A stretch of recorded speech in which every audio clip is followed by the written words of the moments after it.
Joining me now is Mark Regev in Tel Aviv. He's a senior advisor to Israeli Prime Minister Benjamin Netanyahu. And Mr. Regev, we do appreciate your time. Let me ask you about the Israeli government seeming to close the door to the idea of a Palestinian state once the war is over. As you know, Benjamin Netanyahu saying Thursday Israel doesn't support a two-state solution. That has been a key part of U.S. foreign policy in the region for quite a while. Same for us in Canada, many European countries. And as you know, in fact, it's been Israel's foreign policy at times along the way. Does this position not lead to the potential, anyway, for a major split with key Israeli allies? I don't think so. Maybe the differences are more semantic than realistic. Prime Minister Netanyahu said that the Palestinians could not expect to have full sovereignty. Because full sovereignty would give them the power to sign a military alliance with Iran, to invite Hezbollah to train on their territories, to buy missiles for North Korea. And obviously, that's not going to be a reality. Yes, that's just not going to happen. There have to be security arrangements in place, which allows Israel to defend itself against any possible threat. We won't ever see October 7th again. We won't ever sort of see that sort of attack on our country. And if anyone wants to talk realistic about a settlement with the Palestinians, it has to be based on the principle that there will be limitations on Palestinian sovereignty. But there could be a Palestinian nation, you're saying, as long as it follows those contours that you've just outlined. So my prime minister has articulated it this way, a formula that says the Palestinians should have all the powers to govern themselves and none of the powers to threaten Israel. And the second part of that formula, none of the powers to threaten Israel, obviously today the Israeli public is very strongly behind that part of the formula, because we all saw what happened October 7th when they stormed across the border, this army of terror, and they butchered our people. And no country would live that way. And it's clear that for the foreseeable future, we're going to have an Israeli ongoing security presence. It doesn't mean necessarily political control, but you'll have to have some sort of Israeli security presence to guarantee the security of my country and my people. Does that mean no to a two-state solution, though? Well, once again, I said at the beginning of this interview, terminology. It's all about terminology. Will there be limitations on Palestinian sovereignty? It's clear there will be. You can call it what you want. What message do you think, Mr. Regev, it sends to millions of Palestinians about their own future? I think they have to be realistic. I mean, over the last few years, we've had amazing progress on the peace process between Israel and our Arab neighbors.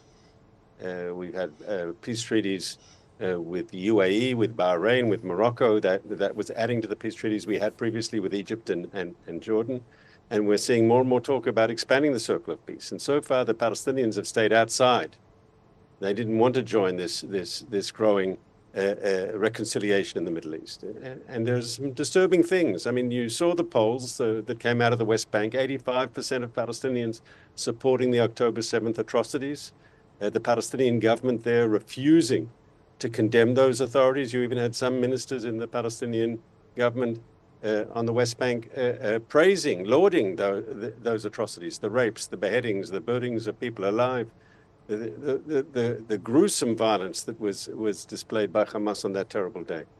And so when you tell Israelis are told we have a peace partner on the West Bank, well, we're not sure about that, to be frank. Let me ask you about the U.S. response to what the Prime Minister said. Are you getting any sense of where the White House stands? I know there was a conversation today between President Biden and Benjamin Netanyahu on this issue. The Americans seem to be saying, look, this is part of an ongoing conversation. There's still a conflict happening. Once that conflict is over, then perhaps there will be some room to continue this discussion about the future for the Palestinian people. Can you give us a sense of what the U.S. position is, or what you've heard, Mr. Regev, on that? So it's not my job to speak for the US government, but I do think there's a lot of common ground. Because first of all, when we express unhappiness with the way the Palestinian government works on the West Bank, so the Americans maybe are more polite, but they talk about the need to revamp, to reform the Palestinian Authority. And I think that's clear. When we talk about the need to defeat Hamas, destroy its military machine, end its rule over Gaza. So there's American support for those principles, that Israel has the right and, in fact, the obligation to defend its citizens.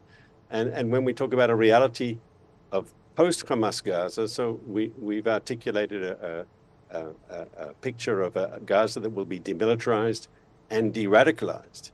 And I think we can find, when we have won this war against Hamas and they are no longer in power, I think we can find Western partners and Arab partners, regional partners, to help build something better, because obviously there'll have to be massive reconstruction, because Gaza after this terrible war will need to be rebuilt. The lives of people there have to be rebuilt, schools, housing, and so forth.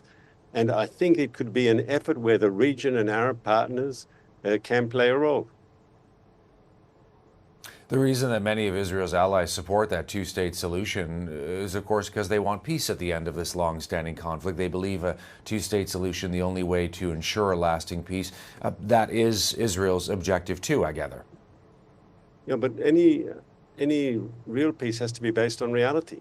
And a peace that you can't protect and defend, a peace that's not anchored in ironclad security arrangements, just won't last. I mean, Israel pulled out of the Gaza Strip in 2005. We took down all the settlements.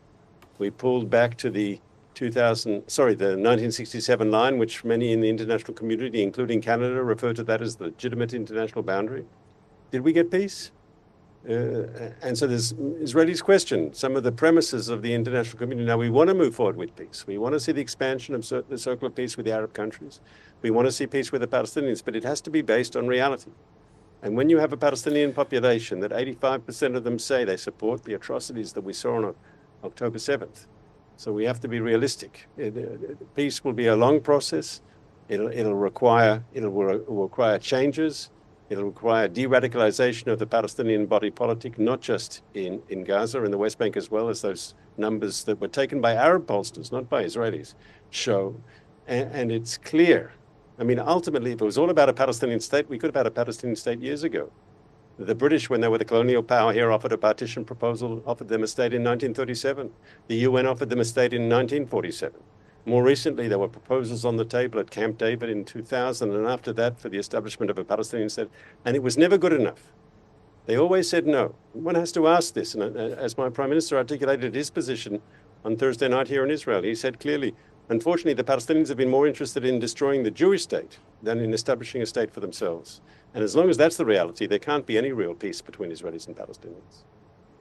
Can I ask you about domestic politics? As you well know, there are a number of hardline conservatives in the Netanyahu government, many of whom do not want to see any sort of free state of Palestine, no matter what the contours may be. How much of this could be potentially about the Prime Minister trying to keep them happy? We know he's under increasing pressure. A lot of the public in Israel do not support him. Once the war is over, they do not want him to stay in office. That's according to just one recent poll from the Israel Democracy Institute. Is he trying to placate them? I think it'd be wrong to see this in simplistic political terms, because the sort of thing that I articulated now, the idea that the Palestinians have all the powers to govern themselves, but none of the powers to threaten Israel, that goes beyond Netanyahu's current coalition. I think you'd find 80-90% of Israelis would embrace that formula. And so this is not about party politics in Israel, I don't think. This is about standing for what is our core interests of our country. Once again, in Gaza, we pulled out, we took down all the settlements, we redeployed back to the old lines, the ceasefire lines of prior to 1967. And what did we get in return? This is where the Israeli public is. And the idea of suddenly giving more territory away without security arrangements, been there, done that, sorry. The Israeli public will be very cautious. And if you want to move ahead in a peace process, you have to take into account Israel's legitimate security concerns. Now, there can be a difference between political control and security control. There is ways that we can make this work, but there has to be a willingness on the other side too.